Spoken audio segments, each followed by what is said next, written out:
کا پیغام گھڑی بتائے اور کوئی چڑھتی جوانی والا اٹھ کے وضو کرے اور جب وہ مصلی کھول کے بچھائے تو مدینے والے محبوب کہتے ہیں کہ ہر نماز پہ رب ثواب دیتا ہے، اور جو اٹھ کے تہجد کی نماز پڑھے اسے دیکھ کے تو رب مسکراتا ہے، جو اس کی شان کے لائق ہے، جو اس کی شان کے لائق، وہ مسکراتا ہے، خوش ہوتا ہے کہ میرا بندہ تہجد میں اٹھ گیا، وہ مسکراتا ہے۔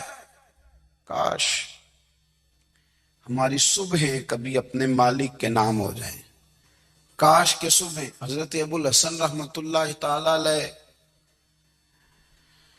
حضرت معاذ ابن جبل رضی اللہ تعالیٰ عنہ کے پاس بیٹھا کرتے تھے، فرماتے ہیں ان سے جو پیار بڑھا تو پھر میرا مصلی سے بھی بڑھ گیا۔ تابعی ہیں، فرماتے ہیں صحابی رسول سے محبت ہوئی تو ذکر سے بھی ہو گئی، پھر درود شریف سے بھی ہو گئی، محبت ان سے بڑھی تو پھر اللہ نے مسجد کا پیار بھی بڑھا دیا۔ آپ فرماتے ہیں کہ میری ہر وقت بھی یہ چاہتی تھی کہ بس اللہ اللہ کروں، بس اللہ اللہ کروں، بس نہ میں ذرا تھوڑی جان چھڑاؤں لوگوں سے، کوئی 10 منٹ ملیں تو میں کچھ 4 نفل پڑھ لوں، میں تھوڑا سا نہ بچوں لوگوں سے، اور مجھے تسبیح ملے تو میں نہ کچھ 400-500 دفعہ استغفار پڑھوں، سبحان اللہ، الحمدللہ، اللہ اکبر، لا حول ولا قوت الا باللہ، میں نہ تسبیحات پڑھوں۔ فرماتے ہیں کہ بچے تھے گھر میں 6-7، غربت تھی، کام ملتا کوئی نہیں تھا، اور میں کام چور نہیں تھا، کام ڈھونڈتا تھا، پر اللہ کی قدرت کے کام نہیں ملتا تھا۔ فرماتے ہیں کہ میں نے ایک دن اپنی اہلیہ سے کہا کہ آج میں پھر جاتا ہوں کام ڈھونڈنے، تو میری بیوی بڑی فرما بردار تھی، پر اس دن نہ غربت کے ہاتھوں تنگ آ کے کہنے لگی آج نانا کوئی تو چیز لے کے آیا، تو مجھ سے بچوں کی بھوک نہیں دیکھی جاتی، یہ سب روگاں دا روگ محمد جس دا نام غریبی، کنڈ بلا کے لنگ جاندے نہیں دوست یار قریبی، آج نہ کچھ لے کے آیا تو میں بچے لے کے چلی جاؤں گی۔ شیخ فرماتے ہیں کہ میں بڑا پریشان گھر سے نکلا، پر میں نے صبح سے لے کے زور تک کام ڈھونڈا، کام ملا کوئی نہیں، تو میرے دل میں خیال آیا چلو کام نہیں ملتا تو اللہ اللہ تو کرے نا، چلو بندوں کی مزدوری نہیں ملتی تو رب کریم کی عبادت ہی کرتے ہیں۔ فرماتے ہیں کہ میں نے نا فرات کے پانی سے وضو کیا، نہر کے، شدید دھوپ تھی، ساتھ ریت تھی اور ریت تپ رہی تھی، میں نے اپنا رومال وہیں مصلی کے طور پر بچھا لیا، اور فرماتے ہیں کہ زور سے لے کر عصر تک نماز پڑھی، دھوپ بھی پورے زور پہ، پر میرے سجدے کا ذوق بھی پورے زور پہ۔ فرماتے ہیں سورج بھی چمک رہا ہے اور رب کی عبادت کا ذوق بھی پورے زور پہ، میں سجدہ کروں تو پھر میرا اٹھانے کو جی نہ چاہے۔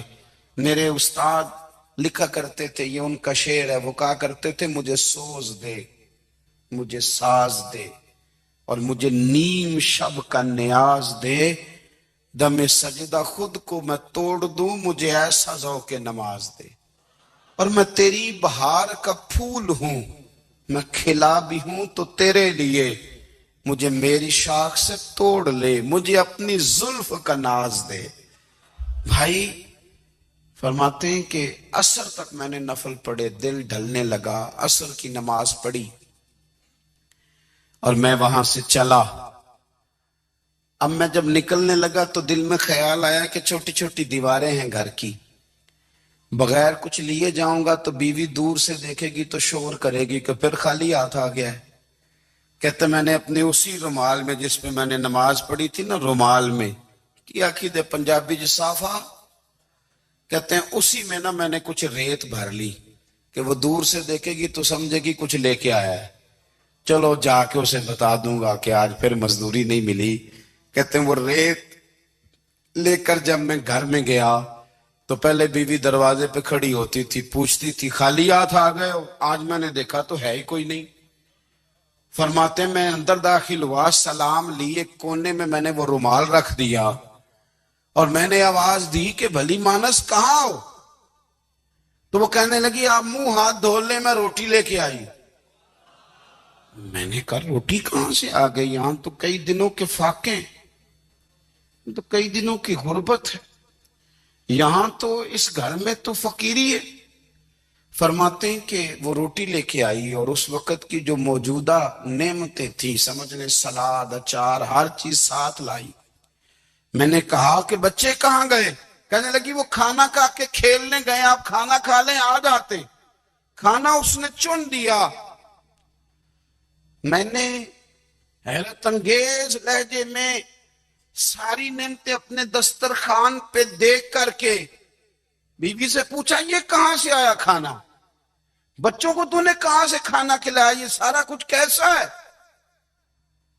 تو کہنے لگی پتہ نہیں آج آپ کس کریم کی مزدوری کرنے چلے گئے تھے، پتہ نہیں کس کریم کی، میرے گھر میں تو اتنی نعمتیں آئی ہیں کہ مجھ سے سنبھالی نہیں جا رہی، اتنا اناج ہے، اتنا گندم ہے، کس کریم کے دروازے آج چلے گئے تھے؟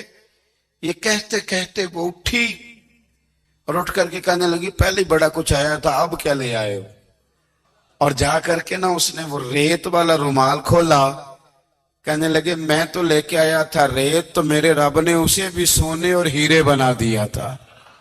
جب آپ کی توجہ اللہ کی جانب، میرے نبی پاک صلی اللہ تعالی علیہ وسلم نے فرمایا ہر چیز اپنے رب سے مانگ، ہر چیز مانگ، ہر چیز مانگ۔ یا رسول اللہ کیا کچھ؟ میرے محبوب نے فرمایا تیرے گھر میں نمک بھی ختم ہو جائے تو وہ بھی اپنے رب سے مانگا کر، تو مانگنا وہ تجھے دے گا، تو اس کی بارگاہ میں کشکول طلب دراز تو کرنا۔ اور ترمذی شریف میں عجیب لفظ ہے، رسول کائنات نے فرمایا، رب کریم فرماتا ہے جب میرا بندہ ہاتھ اٹھاتا ہے نا تو مجھے حیا آتی ہے کہ میں خالی کیسے لوٹا دوں اس کے، اتنے بڑے بادشاہ کی بارگاہ میں۔ او بھائی، لوگوں سے عزتیں تلاش کرتے ہو تو وہ کیا تمہیں عزت دیں گے؟ وہ تو کل اچھا کہتے ہیں پرسوں برا کہنے لگ جاتے ہیں۔ لوگوں کے سامنے گڈ بک میں آنا چاہو گے تو وہ تو سویرے تمہارے بارے میں کچھ کہیں گے، شام کچھ اور کہیں گے۔ اپنی روحانی زندگی آباد کریں، اپنے مسلح کو وقت دیں، اور دنیا سے چھپ کر اس موبائل کو بند کر کے اور اپنے آپ سے بھی چھپ کے اور تنہا ہو کے چھپا کے سارا کچھ اپنے آنسو اپنے رب کی بارگاہ میں پیش کریں، اس کے حضور حاضری دیں۔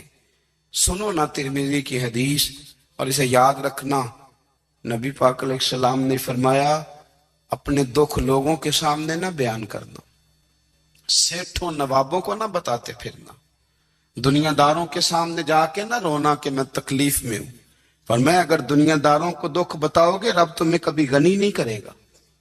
اور لوگ ہیں کہ الٹا مذاق اڑائیں گے، آپ کی جس سے بڑی پکی یاری ہے نا، پکی، وہ تب تک پکی ہے جب تک آپ نے 50,000 مانگا نہیں، اور جس وقت آپ نے کہہ دیا کہ میں مجبور ہوں میری مدد کر تو پھر ختم ہو گئی دوستی۔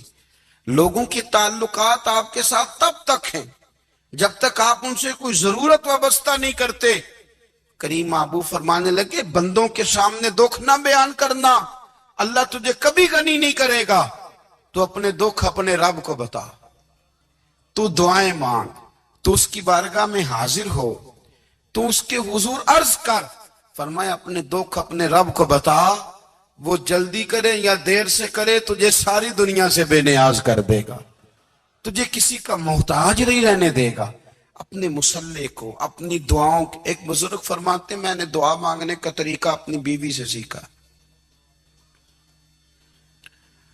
دعا مانگنے کا طریقہ اپنی، سیکھنے والے تو اپنے بچوں سے بھی سیکھ لیتے ہیں، سیکھنے والے تو ہر ایک سے سیکھتے ہیں۔ وہ کہتے ہیں میں نے دعا مانگنے کا سلیقہ اپنی بیوی سے سیکھا ہے۔ حضرت وہ کس طرح؟ فرمانے لگے میری بیوی نے نا مجھے کوئی کام بتایا، کچھ پیسوں کی ضرورت کے لیے کہا، تو میں نے اسے کہا کہ بھئی ابھی میرے پاس نہیں ہے، کچھ دنوں میں آتے ہیں تو میں دے دوں گا۔ عورتوں کی عادت ہوتی ہے وہ بار بار یاد کراتی ہیں، 2-4 دنوں کے بعد پھر اس نے کہا حضرت وہ میں نے کہا تھا کچھ پیسے، میں نے اسے کہا کہ ابھی میرے پاس نہیں ہے، کچھ دنوں میں ملتے ہیں تو میں تمہیں دے دوں گا۔ اس نے کچھ دنوں کے بعد پھر کہا حضور وہ میں نے کچھ پیسے کہے تھے۔ فرماتے میں نے ڈانٹ دیا، میں نے کہا کہ کیا تو روز مجھے شرمندہ کرتی ہے، کہا نا میرے پاس نہیں ہے، ہوں گے تو دے دوں گا، تو روز یاد کراتی ہے۔ فرماتے ہیں اس نے پہلے تو میری ڈانٹ کو سہا، پھر میرے سخت جملوں نے اس کی آنکھوں میں آنسو پیدا کر دیے، پھر اس نے اپنے آنچل میں اپنے اس دکھ کو سمیٹا، اور پھر اس نے ایک جملہ کہا تو میں رو پڑا، اور مجھے اپنے رب سے مانگنے کا طریقہ آ گیا۔ مجھے کہنے لگی حضرت جی آپ نے ڈانٹ دیا، میں نے سہ لیا، پر آپ ہی میرے شوہر ہیں، بتائیں نا آپ سے نہ کہوں تو میں کس سے جا کے کہوں۔ فرماتے ہیں میں رو پڑا، اور میں کھل کے رویا، اور میں تڑپ کے رویا، اور پھر میری سسکیاں بند گئیں۔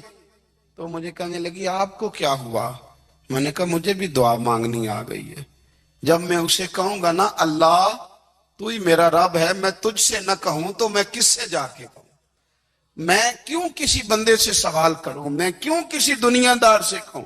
میں تیرے بندوں کا، نیک بندوں کا وسیلہ لے کے، تیرے محبوب کی غلامی لے کے تیری بارگاہ میں آیا، تجھ سے نہ مانگوں تو کس سے مانگوں؟ سمجھ آ گئی ہے جب میں اس رنگ میں مانگوں گا تو پھر رب میرے اوپر بڑا ہی فضل فرمائے گا، وہ میرے اوپر بڑی رحمت کرے گا، وہ میرے لیے آسانیاں کرے۔ عزیز دوستو، ہم اس طرح کرنے لگ گئے ہیں کہ ہم نے نا اپنے تعلقات پر اعتماد کرنا شروع کر دیا ہے۔ میرے تعلقات بہت ہیں، ہم نے اپنی دولت پر اعتماد کرنا شروع کر دیا ہے، میرے پاس دولت بہت ہے۔ ہم نے اپنے علم پر، اپنی شہرت پر اعتماد کرنا شروع کر دیا ہے کہ میرے پاس فلاں چیز بہت ہے۔ یاد رکھنا جب بے نیاز اپنی صفت بے نیازی دکھاتا ہے تو بڑی بڑی دولتوں والے مجبور نظر آتے ہیں۔ بھائیوں، جب انسان کا رشتہ اپنے مالک کے ساتھ ہوتا ہے پھر تو غم بھی کچھ نہیں کہتے، پریشانیاں بھی کچھ نہیں کہتی، پھر تو زندگی صبر والی، پھر تو زندگی توکل والی، پھر تو زندگی بھروسے والی، پھر انسان اپنے آپ کو رسوا نہیں کرتا، دنیا داروں سے امیدیں اس کی ختم ہو جاتی، امیدیں اللہ رسول سے لگا لیتا ہے، مضبوط ہو جاتا ہے، مضبوط، طاقتور ہو جاتا ہے، خوددار ہو جاتا ہے، باوقار باعزت ہو جاتا ہے۔ حضرت بہلول دانا رحمت اللہ علیہ بیٹھے تھے تو ہارون رشید حج کر کے آ رہا تھا، تو رستے میں حضرت شیخ سے ملاقات ہو گئی، تو السلام علیکم کے بعد کہنے لگا حضور کوئی حکم ہو تو بتائیے گا۔ تو حضرت بہلول دانا فرمانے لگے تیرا رب کون ہے؟ اس نے کہا اللہ۔ تو فرمایا میرا کون ہے؟ کہا اللہ۔ فرمانے لگے تو بڑا ہی بیوقوف ہے، کیا تو یہ سمجھتا ہے کہ رب ہارون رشید کو تو دے گا اور بہلول دانا کو بھول جائے گا؟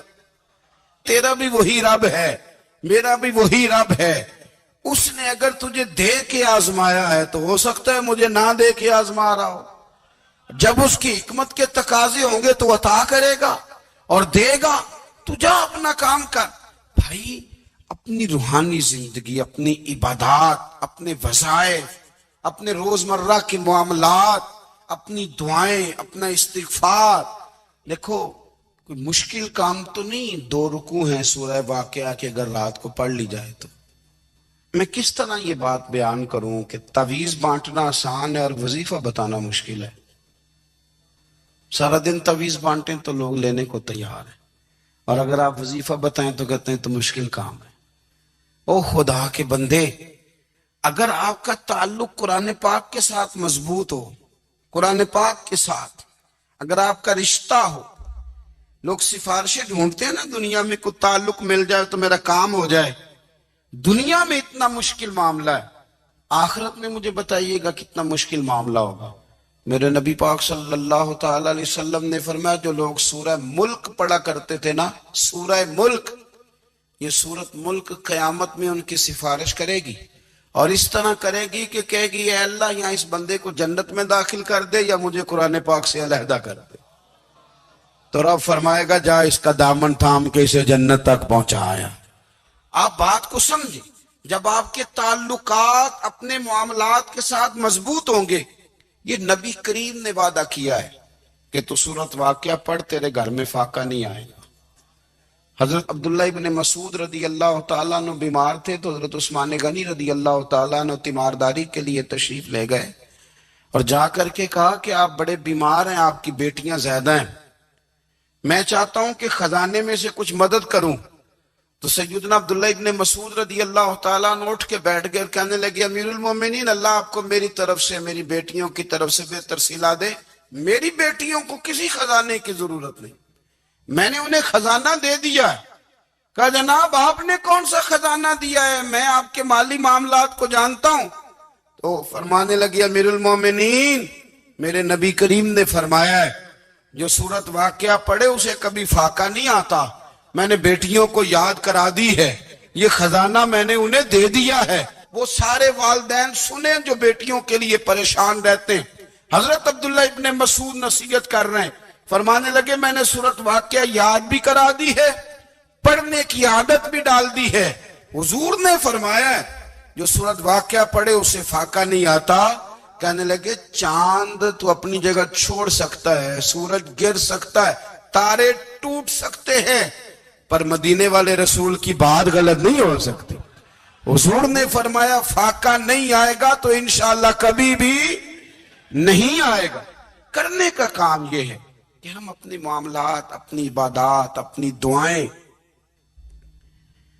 کبھی 10 منٹ عادت ہو جائے نا دعا مانگنے کی علیحدہ سے رات کو۔